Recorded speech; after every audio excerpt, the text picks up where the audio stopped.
بي بي سي رحیمداد او وتلی ټوکمار آصف جلالی مړه شول. ګرانو کتونکو السلام علیکم.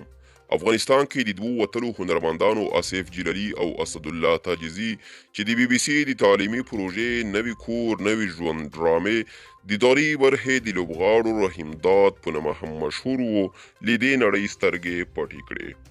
نامتو کمیډین یعنی ټوکمار آصف جلالی نن د زړه د دریدو له کبله په کابل کې ومړ او د نوي کور نوي ژوند ډرامې رحیمداد اسدالله تاجزي تېره شپه د نفسي ستونزو له کبله ساه ورکړه.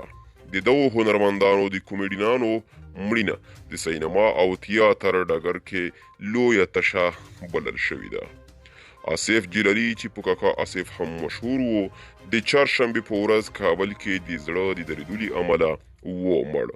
آصف جلالی په تېرې 12 ورځو کې د افغانستان په بیلو ټلویزیونونو کې د ټوکمارو رول لوبولی او یو شمېر فلمونو او ډرامو کې هم کار کړی دی.